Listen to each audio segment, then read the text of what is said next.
할렐루야.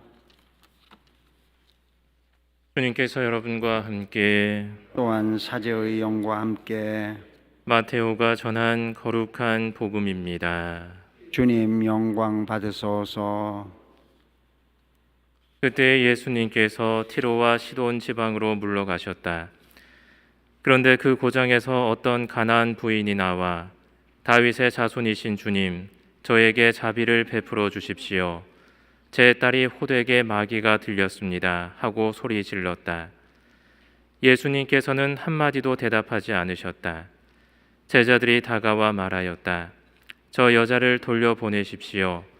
우리 뒤에서 소리 지르고 있습니다. 그제야 예수님께서 나는 오직 이스라엘 집안의 길 잃은 양들에게 파견되었을 뿐이다 하고 대답하셨다. 그러나 그 여자는 예수님께 와 엎드려 절하며 주님 저를 도와주십시오 하고 청하였다. 예수님께서는 자녀들의 빵을 집어 강아지들에게 던져주는 것은 좋지 않다 하고 말씀하셨다. 그러자 그 여자가 주님 그렇습니다. 그러나 강아지들도 주인의 상에서 떨어지는 부스러기는 먹습니다 하고 말하였다. 그때 예수님께서 그 여자에게 말씀하셨다.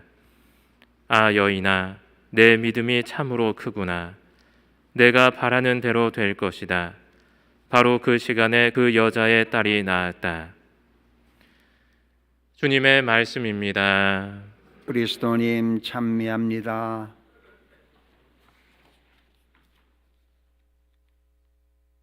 평화를 빕니다. 평화를 빕니다.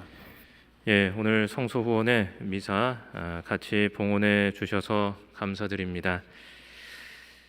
제가 보기에는 신자 여러분들이 신부님들이나 혹은 이제 수녀님들이 이제 신학교나 수도회에 들어갈 때 무슨 대단한 이야기가 있을 것이다라고 생각하실 수도 있을 것 같습니다. 저 사람은 도대체 무슨 사연이 있길래 저 수도원에 들어갔을까 하는 생각들, 또는 성소 이야기를 통해서 하느님의 현존을 확인하고 싶어 하시는 것은 아닌가 하는 생각을 하게 됩니다. 궁금하세요?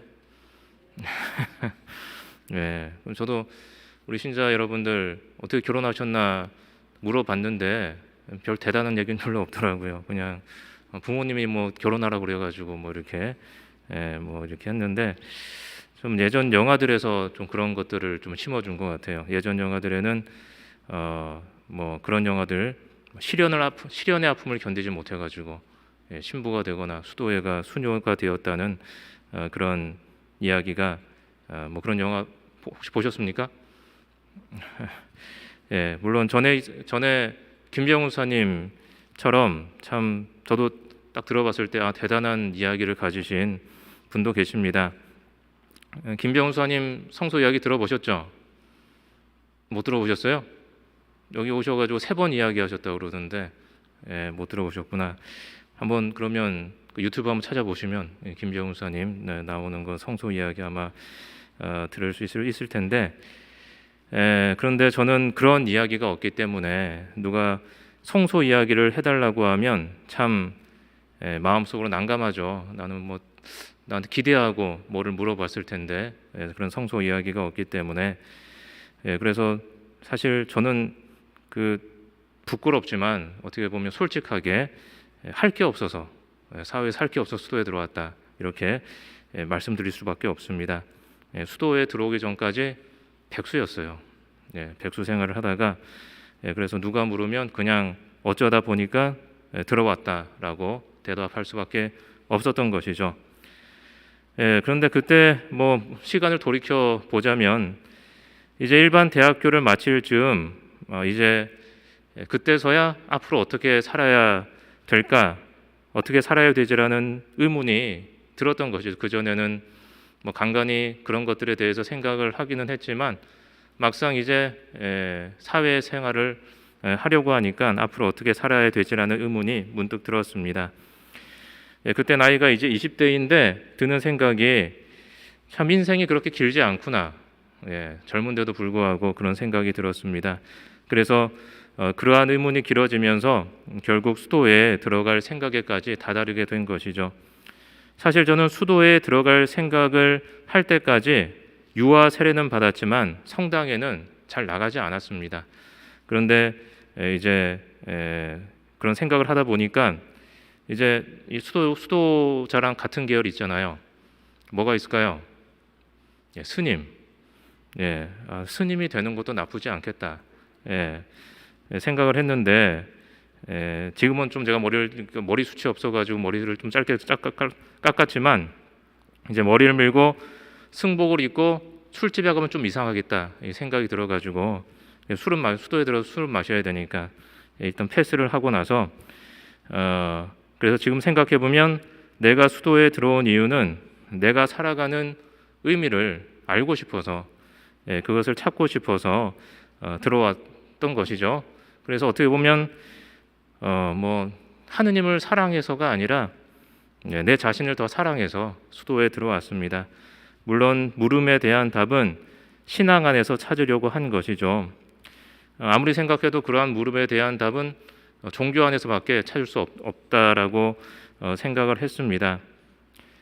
그런데 수도회에 입회해 보니까 이 수도회라는 곳이 쉬운 것이 아니었어요. 생각보다 너무 힘들었습니다. 생활하는 것이 결혼 생활도 마찬가지겠지만 이상보다는 현실이 더 가깝게 우리에게 다가오는 것이고 그래서 이제 공동체 생활도 만만치 않고 선배들도 무섭고 그리고 뭐 원장님은 더 무섭고 그래서 제 선배 수사님 중에는 맨 처음 수도에 입회했을 때 원장님 선배 수사가 너무 무서워가지고 칼등으로 사과를 깎았다고. 왜 사과가 안 깎이지? 보니까 칼날로 사과를 깎은 것이 아니라 칼등으로 사과를 깎고 있었다고.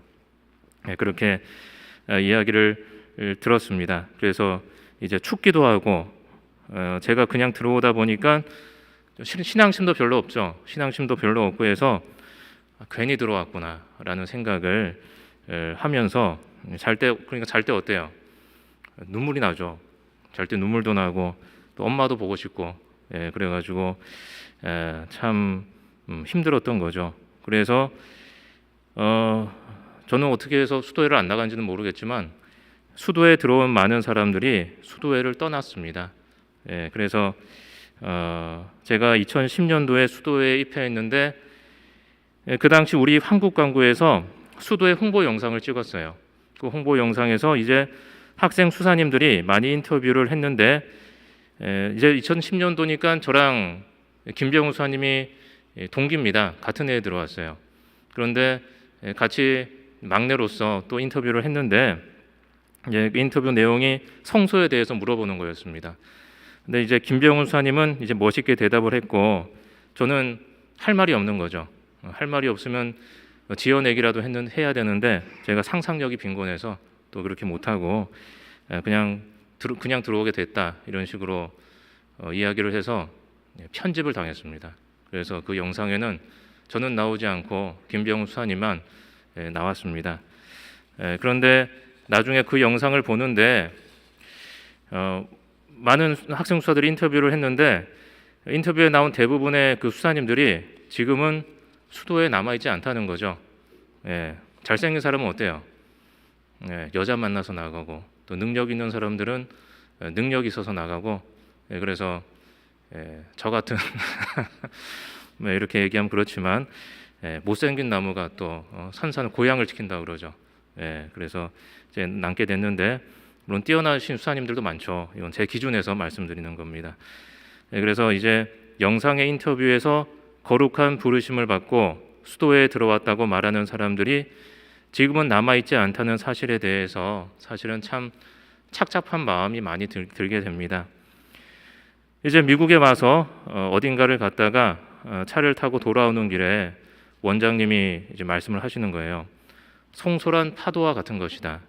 그것이 한 번에 끝나는 것이 아니라 끊임없이 오는 것이다라고 이제 말씀을 하셨는데 저는 속으로 원장님께서 참 간만에 멋있는 말씀을 하신다. 이걸 원장님께서 써먹기 전에 내가 먼저 써먹어야지 이렇게. 그래서 오늘 또 사용을 하게 됩니다. 그래서 제가 생각하기에는 성소란 어떻게 보면 변화가 아닌가, 변화를 뜻하는 것이죠. 하느님의 부르심을 받는 사람들은 이제 부르심을 받는 것에서 끝나는 것이 아니라 어떤 후속적인 행동이 있는 것이죠. 아브라함 같은 경우에는 이제 길을 떠나라고, 고향을 떠나라는 말을 듣고 고향을 떠나서 개고생을 하게 되고, 그렇습니다. 그래서 하느님의 부르심을 받고 길을 떠났는데 좋은 곳을 보고 그곳에서 쉬려고 하지만 하느님은 다시 떠나라고 하는 것이죠. 그것에 머물지 말고.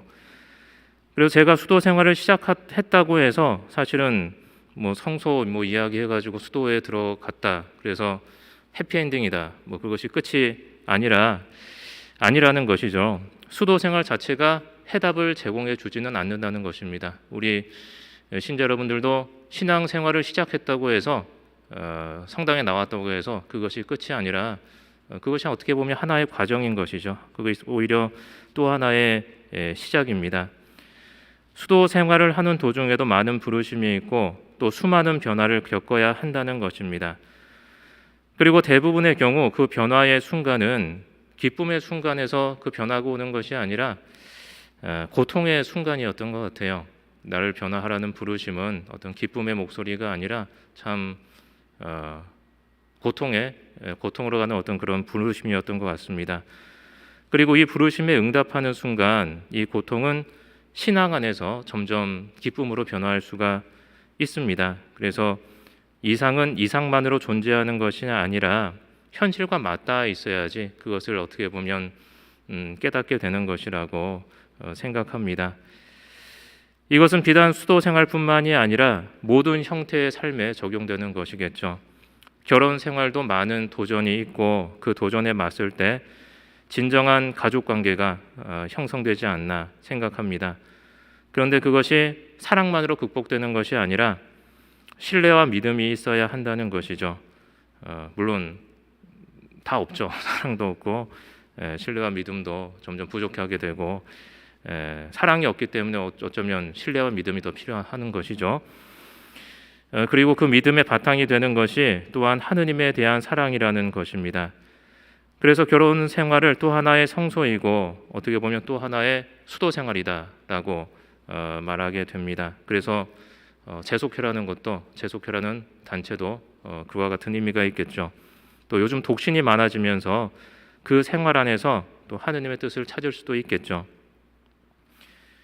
그래서 성소의 후원이란 단지 신학교나 수도에 입회하려는 사람들을 후원하는 것뿐만이 아니라 지금 이 시간을 통해서 우리 각자가 듣고 있는 부르심에 귀를 기울이고 또 내가 변화의 순간이라면 어떻게 해야 할 것인가, 하느님께서 부르심을 들었을 때 나는 이 자리에 머물러 있을 것인가 아니면 떠날 것인가 하는 것을 묵상하는 순간이었으면 좋겠습니다.